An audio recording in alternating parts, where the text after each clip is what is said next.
Un peuple n'a que des dirigeants qui la ressemblent. Vous allez aux élections en République démocratique du Congo, faites le bon choix. Choisissez les meilleurs d'entre vous. Choisissez les personnes qui ont des valeurs, non des ministres qui seront auteurs de sextapes, de scandales, de détournements.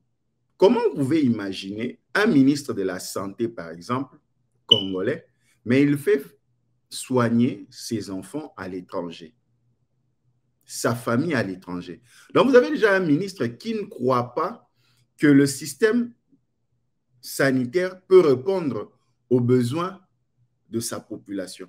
Comment vous pouvez imaginer un ministre de l'enseignement, par exemple, a ses enfants qui étudient dans des universités étrangères, dans des collèges étrangers? Donc, vous remarquez, même lui-même, le ministre de l'enseignement n'est pas sûr de ce qu'il est en train de faire.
Oui, c'est vrai.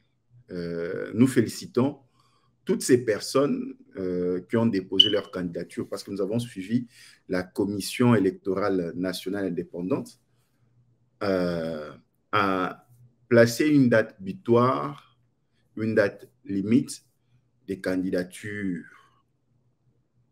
notamment pour les députés.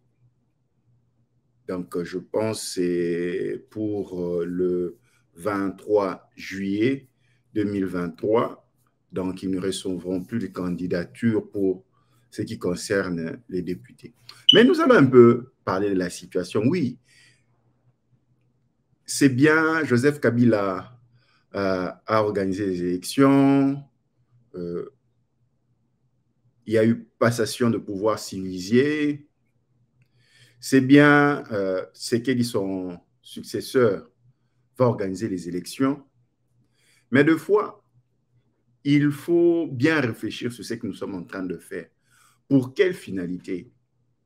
Quelle finalité nous faisons tout ce travail? Pour quelle finalité? On dit ceci, la jeunesse est l'avenir d'un pays. Mais quel est l'avenir de la jeunesse en République démocratique du Congo? Tous ces députés qui sont en train de se battre pour candidater, devenir députés. D'ailleurs, il y a certains qui m'ont contacté pour me demander mon soutien, malgré que eux ne soutiennent pas ce que nous faisons comme travail de journalistes, d'entrepreneurs. Mais quand il y a élection, ils veulent que nous puissions les soutenir. Bon, ça c'est entre parenthèses. On n'est pas rancunier. Mais tout le monde veut devenir député en République démocratique du Congo. Tout le monde. Et lorsqu'il parle, c'est au nom du peuple. Le peuple m'a demandé de candidater. Le peuple m'a demandé de présenter ma candidature. Mais lorsque nous voyons l'indépendance de la RDC jusqu'à aujourd'hui, qu'est-ce qui marche dans le pays? Il n'y a que les politiciens qui regardent les choses avancer, s'améliorer avec leurs lunettes. Mais quand vous regardez la population, vous regardez la conjoncture économique, le taux de dollar a grimpé. Donc, vous avez même la Banque centrale qui interdit que l'on puisse présenter sur les tableaux le taux. Vous avez les gouvernements qui vous disent que tout va bien, mais il y a le problème d'insécurité et tout cela. Et c'est la jeunesse qui subit. En en regardant les procès avec des jeunes tels que les Kaba Kaba, tous ces jeunes, les fashion, vous sentez que le mal est profond. La vérité est que beaucoup pensent que le changement en République démocratique du Congo, comme en Afrique, c'est le nom d'une personne. Non, avec Joseph Kabila, tout va aller de mieux. Non, avec Fayoulou, tout va changer. Non, avec Katumbi, Matata Pogno, non, avec Félix Sekedi. Oui, c'est bien. Mais si nous restons seulement dans le changement sera incarné par une personne, nous ferons encore longtemps. La RDC va encore faire 120 ans sans se développer. Vous savez qu'il y a des gens qui se sont battus pour ce pays, qui n'ont jamais vu le développement de ce pays. Il y a des gens qui ont étudié et jusqu'à leur mort, ils n'ont trouvé aucun changement, ils n'ont fait que souffrir. À l'étranger, là où nous vivons avec les familles des anciens dignitaires, hein, même s'ils ont changé les noms, donc les familles de Kasavubu, les familles de Mobutu, les familles, et certains même députés, leurs familles sont ici les ministres. Comment vous pouvez imaginer un ministre de la Santé, par exemple, congolais, mais il fait soigner ses enfants à l'étranger, sa famille à l'étranger. Donc, vous avez déjà un ministre qui ne croit pas que le système sanitaire peut répondre aux besoins de sa population. Comment vous pouvez imaginer un ministre de l'enseignement, par exemple, a ses enfants qui étudient dans des universités étrangères, dans des collèges étrangers? Donc, vous remarquez, même lui-même, le ministre de l'enseignement n'est pas sûr de ce qu'il est en train de faire. Nous avons suivi les ministres de l'économie, Nicolas Kazadi, nous avons suivi plusieurs ministres, mais quelque part, quand nous remarquons, ce n'est pas de leur faute. Qu'est-ce qu'on a imprimé dans la tête des Congolais? Le Congolais pense que le changement viendra des autres. Cela est un élément issu déjà de nos familles. Que ce soit dans nos familles restreintes, que ce soit dans nos familles élargies en Afrique, en République démocratique du Congo, on n'a pas pu placer dans les personnes les valeurs de la méritocratie. Vous êtes dans une famille, surtout les familles élargies, où vous savez, par exemple, les enfants de votre grande sœur sont très intelligents. Si on les a appuyés pour aller de l'avant, vous aurez une famille forte. Mais tu verras des tantes, des oncles qui disent « Ah non, si eux on leur aide, baromatamitou ». Ils étaient tout jeunes et se sont émancipés. Et vous remarquez, la famille est dispersée. Pourquoi? Les gens pensaient qu'il y avait un clan dans la famille qui était plus fort que les autres. Or, vous vous affaiblissez. Déjà dans nos propres familles d'origine, on ne nous a pas inculqué cette manière de reconnaître les capacités de l'autre afin de le booster. Vous vous reconnaissez. On vient dans des familles où la mauvaise foi était implantée, le manque de reconnaissance. Et ça va même dans les environnements, dans les quartiers, dans les amis. Des amis qui ne soutiennent pas d'autres amis. Ils savent que cet ami est porteur de projets, est intelligent et brillant. Non, parce que peut-être leur famille est moyenne. Ah, celui qui te soutenirait à Ovimba Moutou. Et à Ovimba Moutou, on a fait une configuration d'une société écartée, d'une société éparpillée, où l'on ne sait pas reconnaître les vraies valeurs. Ceux qui n'ont aucune valeur s'imposent aux autres parce qu'ils ont un positionnement.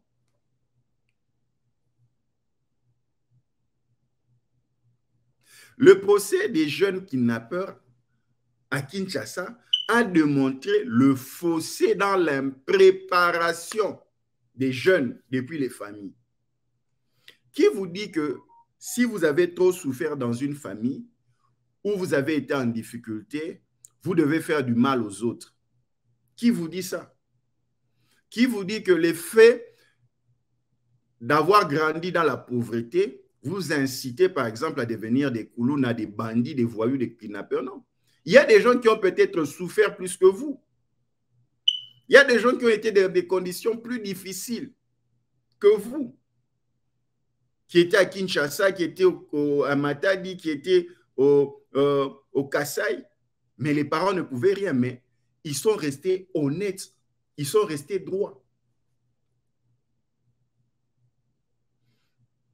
Ils savent s'en tenir à ce qu'ils ont. Malgré les familles aux États-Unis, en France, ainsi de suite, il a accepté de marcher avec une chaussure trouée. Mais aujourd'hui, ce n'est pas le cas.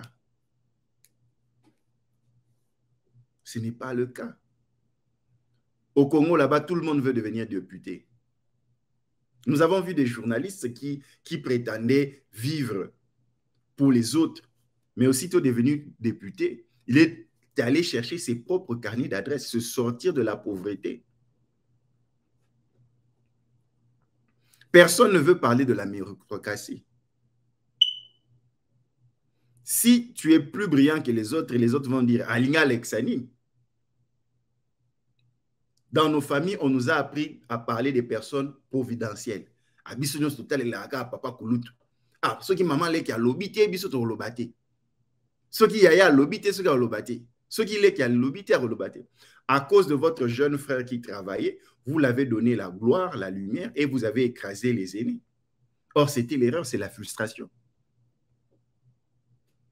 Aujourd'hui, la RDC, tout le monde veut être député.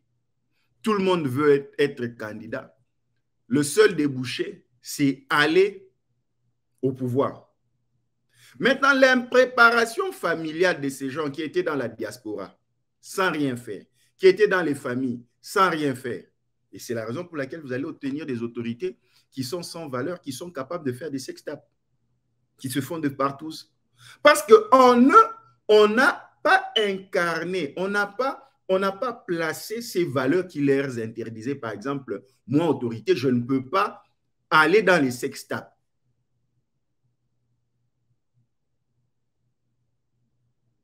Vous savez la différence qu'il y avait entre le pouvoir de Mobutu et les actuels pouvoirs? Parce que ceux de Mobutu, on peut tout dire, la dictature, ainsi de suite, ils étaient imprégnés des valeurs familiales. Ces valeurs faisaient quoi? Ils regardaient leur nom. Ils préféraient avoir des 3e, 4e bureaux au lieu d'aller de se taper des sextapes.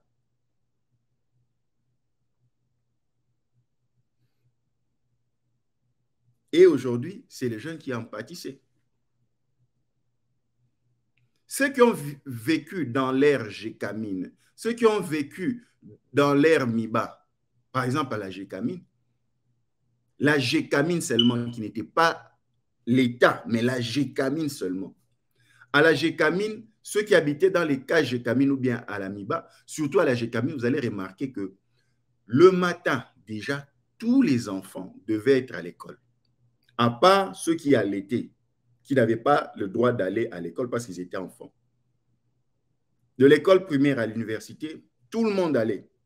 Donc, si le service de sécurité qui faisait la ronde dans le camp Gécamine retrouvait un enfant, un mineur sans aller à l'école, on allait interpeller ses parents au travail à la Gécamine. Surtout à l'époque, c'était les hommes qui travaillaient. Et on allait interpeller la maman pourquoi l'enfant n'étudie pas. Et à l'heure de la pause, et les parents, les hommes rentraient à la maison manger, les enfants qui allaient à l'école, les 2 gants, revenaient manger et repartaient. Donc, la jeunesse était contrôlée. La jeunesse était préparée. Déjà, le jeune dans sa tête, il disait, si je termine, je vais aller travailler comme mon grand frère à la Gécamine, je vais aller travailler comme mon père à la Gécamine.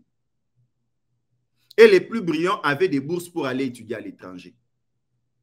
Et lorsqu'il arrivait les vacances, pour ceux qui ont grandi à la Gécamine au Katanga, il y avait des jeux, il y avait le scoutisme. Et ces jeux, par exemple, je prends les jeux salésiens. c'est de Mendeleo, tous les grandes écoles, ainsi de suite, faisaient des jeux.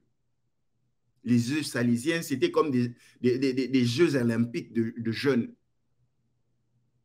Et tous les clubs du Katanga avaient ce qu'on appelait des équipes de jeunes. Vous avez les Mikichi Sport, vous avez les Mazembe, vous avez toutes ces équipes-là avaient des... Ce qui faisait que les jeunes étaient canalisés. Et c'était difficile d'avoir des kaba-kaba. Un jeune ne peut pas devenir criminel par opportunité. Quand on devient criminel par opportunité, c'est très dangereux. Parce qu'il y a deux sortes de criminels. Il y a les criminels qui sont nés avec ces indices de criminalité. Vous avez, je ne sais pas pour ceux qui n'étaient pas encore nés, si ceux qui savent peuvent mettre en commentaire un procès qu'on avait assisté des Django, des Arkazi, ainsi de suite. Vous voyez que c'était des militaires, des gens tournés à la criminalité. Ceux qui ont suivi à l'époque le procès de Django, de Bamolona, ainsi de suite, vous sentez. Mais aujourd'hui, vous aviez des criminels du nom de Big Boy, des Kaba-Kaba. Ça veut dire des jeunes qu'on entraîne par opportunité de l'argent de devenir criminels. Ça, c'est très dangereux.